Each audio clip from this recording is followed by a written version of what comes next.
Fala, galerinha, tranquilão?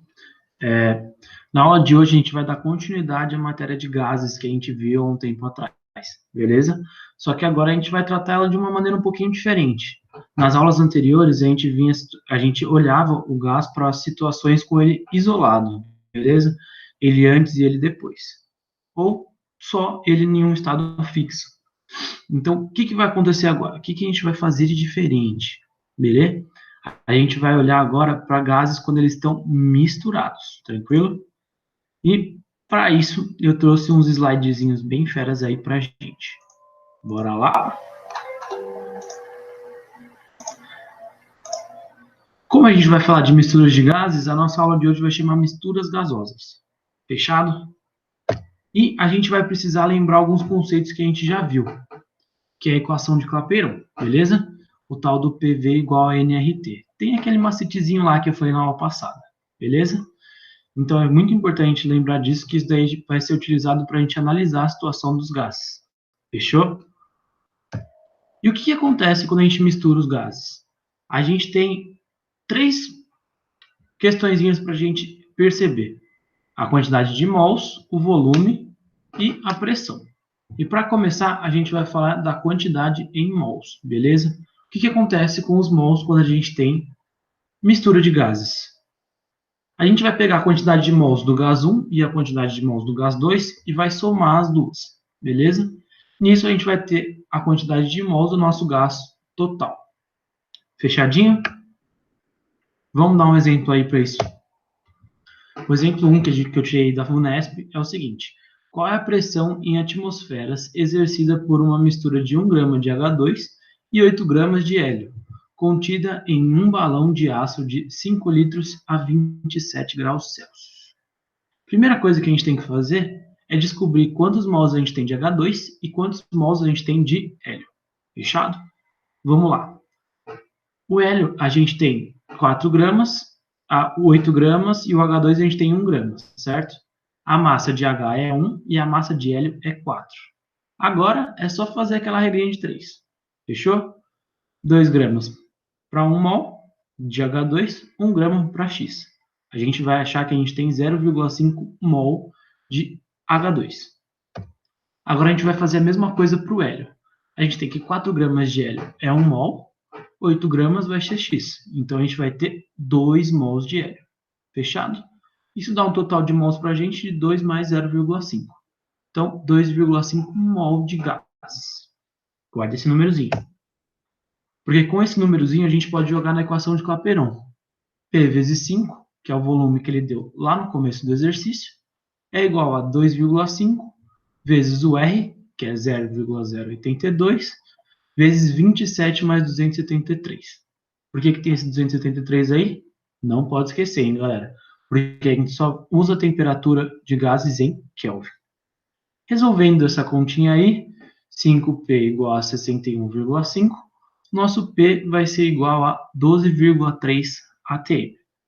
Guardou? Vamos para o próximo. A segunda situação que a gente vai trabalhar é o que acontece com a pressão dos gases. Beleza? Como assim a pressão dos gases? Dá uma olhada. Tem um cara, o Dalton, lá que vocês ouviram falar no comecinho das aulas de química, que ele elaborou uma outra lei que falava que as pressões que a gente tem, as pressões parciais dos gases, a partir do momento que você soma os gases, as pressões parciais vão se somar também e vão dar uma pressão total, beleza? Como assim? Se eu tenho 2 garrafas de água com ar dentro, não com água, né, gente? 2 garrafinhas de água. Se eu colocar elas, o gás que tem dentro delas, numa mesma garrafa, a pressão que tinha nas duas vai somar, beleza? É isso que a lei de Dalton fala pra gente. Vamos ver um exercíciozinho que a gente pode aplicar a lei de Dalton. Exemplo 2. Determine as pressões parciais do H2 e do HE do exemplo 1. O que a gente precisa do exemplo 1, então, para a gente resolver isso aí? A quantidade de mols de HE e de H2 que a gente tem, que é 2 mols e 0,5, e a pressão total, que é 12,3 atm. Se a gente sabe a pressão e a gente sabe o mol total e o mol parcial, a gente pode fazer uma regrinha de 3 para achar isso aí. Beleza, galera? Porque lembra, nos gases não importa o tipo de gás ou a massa, e sim quantos mols a gente tem. Fechou? Vamos ver essa regrinha de 3? Primeiro a gente vai fazer essa regrinha de 3 para o H2, tá?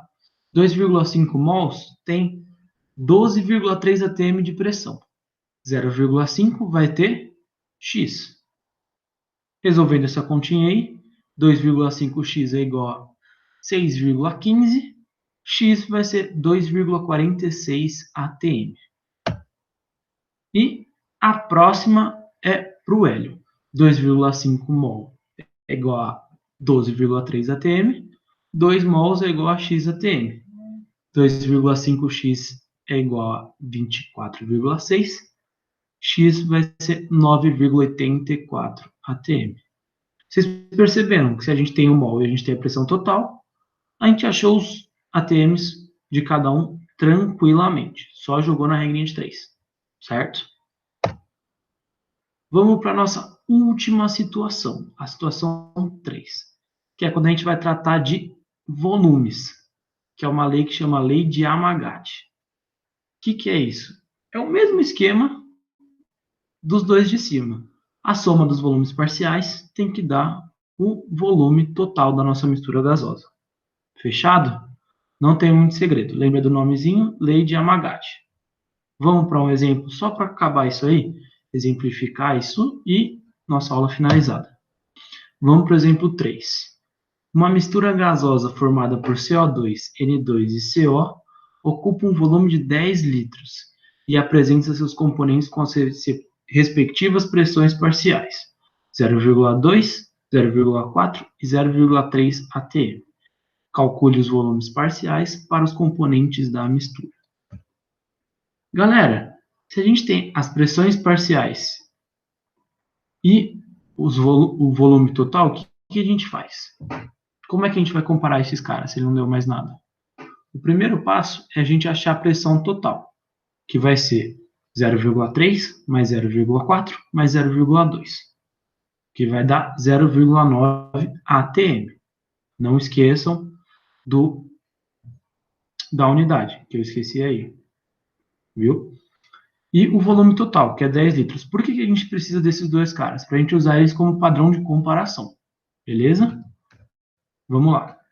Agora a gente vai comparar o ATM total com o volume total, com o ATM parcial e o volume parcial. Beleza? 10 litros igual a 0,9. X litros vai ser igual a 0,2. 0,9x igual a 2. X igual a 2,22 litros. O próximo a gente vai fazer para o N2, beleza? Só que reparam o seguinte, a parte de cima é a mesma, e a parte de baixo a gente dobrou o número de ATMs, certo? Então, se você tiver essa sacadinha na hora, repara que para 0,2 é 2,22. Então, para 0,4 tem que ser 4,44, o dobro, certo? Vamos ver se daí tá certo? Resolvendo aí a regrinha de 3, vai dar 0,9x igual a 4. Se você fizer essa continha aí em casa, você vai ter que x é igual a 4,44. O que agiliza com a nossa sacadinha lá, beleza? E por último, a gente vai achar o volume parcial do CO.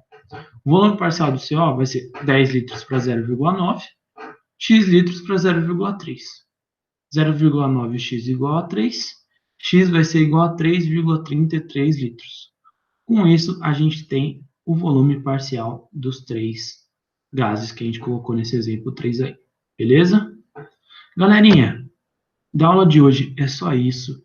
Não se esqueçam de se cuidar, tá bom? Porque esse negócio tá difícil. Belezinha? Então, galera, até a próxima aula. E bons estudos.